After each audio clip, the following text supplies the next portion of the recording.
So you said you had one employee and they left. Have you been able to fill that position or? No, it's been a fight. Oh my gosh, you wouldn't even believe it.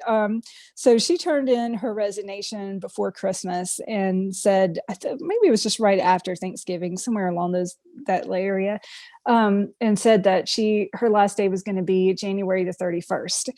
And I had a lot of issues with her, a lot of complaints. Again, I'm a community advocate, so when my citizens aren't happy, I'm not going to be happy. Mhm. And they rightfully so. Rightfully so, they weren't happy. So I wanted her to go ahead and go, so we could go ahead and get someone new in. But I was the only one who thought that.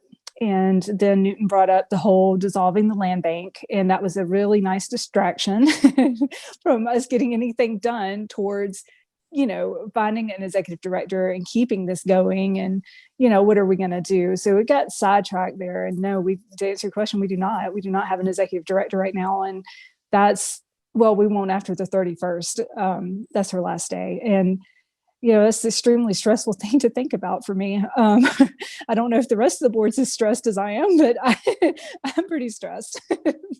What's the hiring process like?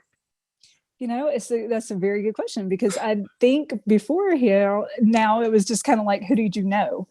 Mm. Which that doesn't work with me You at need all. some vetting in there. Right. Like we need a resume, we need some interviews, we need to open this up for everyone in our community to have an opportunity to apply and see what they can bring to the table.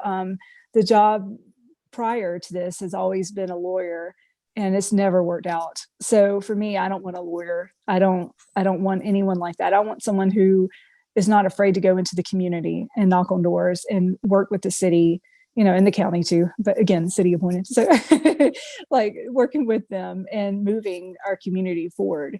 I want someone with great ideas and, is very personable. So to me, what I'm looking for is different probably than what some of the other board members are looking for. So at our last meeting, we decided we were going to have a workshop and all kind of come together and say, this is what I really want out of an executive director, and kind of maybe iron out some qualifications. And when that happens, then I think that we should post the position immediately.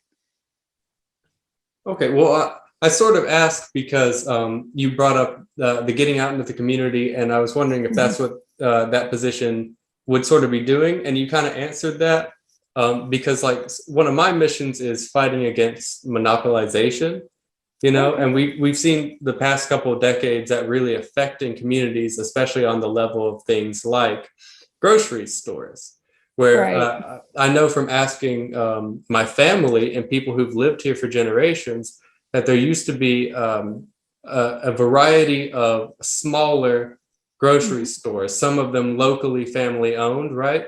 Yeah, And you have people like lots of mom and Walmart. pops. Yeah, you Mm-hmm. have people like Walmart and Kroger come in and sort of destroy that competition because they just That's can't correct. compete with that kind of money, right? Mm-hmm. And so that destroys jobs in the smaller field because you have less variety of places to work, Mm-hmm. and it has this inequality disparity issues. Like you said, there's no grocery stores on the north side, and that's true. Right. Both the Walmart and the Kroger are on the south west of Griffin, Right.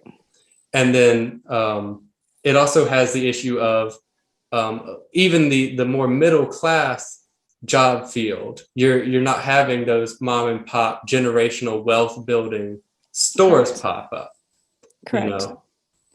And I Right. imagine the land bank, what they're doing with housing is sort of fighting the monopoly side on say property owners, right? Yeah. Of how you Right. have certain renting groups buying up so many properties. Mm-hmm. You're sort of fighting against that, right? Yeah, we had a realtor. I'm not going to mention any names because I don't want to get in trouble. But a realtor here is pretty well known. His wife actually applied for. I think she made like a bid on about 8 different properties, something like that. And so the way I do this is whenever I'm presented with an offer, first thing I do is I look into the person.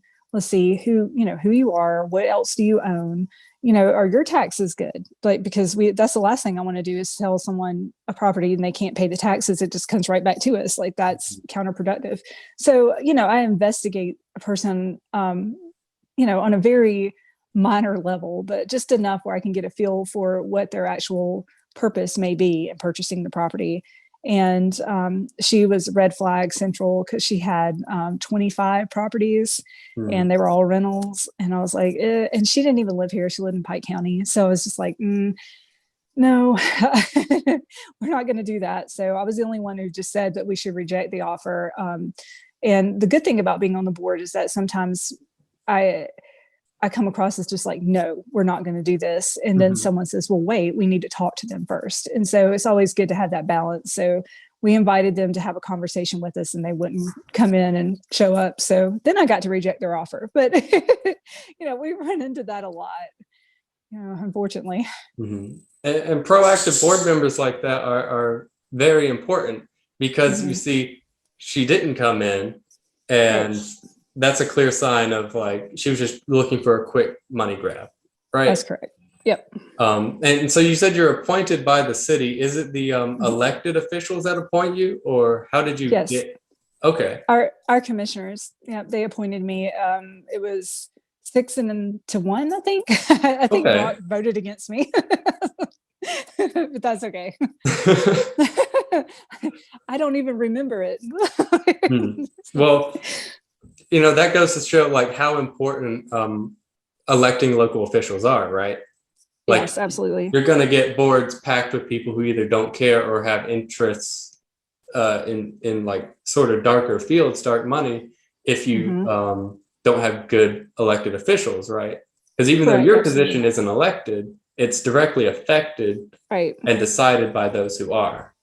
Yep. Absolutely. And if I hadn't pushed the board as hard as I had to be appointed, then, anyone could have went out for that position and gotten it just based on who they knew.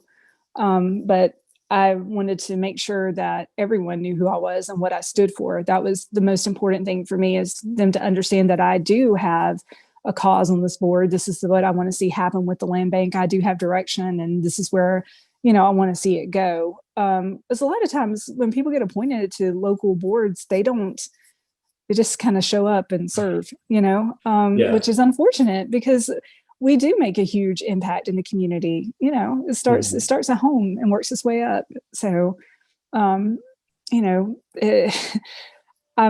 thankful that they were able to, allow me to serve with the city. I don't think I would ever get appointed with the county. So you may not have the answer to this, but like, is our local land bank sort of an anomaly, or are land banks common around like in other counties and things like that? Or do you know? There's not so many in Georgia. They are heard of, but they're not like Pike County is not going to have one. And, Macon Bibb is the next one to us. And then I think Fulton has one. So there are some, but there's not that many. And, Macon Bibb is a real success story in the way that they've done their land bank. So if we can, even though Griffin is very unique, we're not Macon, and I don't want to be Macon. I think that we can copy some of their strategic planning that they did to bring our board up to being successful and our land bank to be as successful as theirs. Okay, well, I sort of asked because I was wondering if you had any advice or recommendation if anyone sort of wants to get involved in their community and they don't have a land bank, how you could sort of push to get that started. Like, what's the steps in a community? Let's take Pike, for example. If you wanted to start a land bank, do you have any advice to going about doing that? Yeah, you can check out, I think it is galba.org, which is a Georgia organization for land banks. And they come out and they try to like help you, get started. Like, here's what your contract should look like. This is what your finances should be structured as, and, that sort of thing. So they really just get that conversation started. So it's not just all one person trying to do it on their own. You know, it's a team of people that come out and say, okay, what's your idea, and how can we help? So that would be my advice, is to go to them.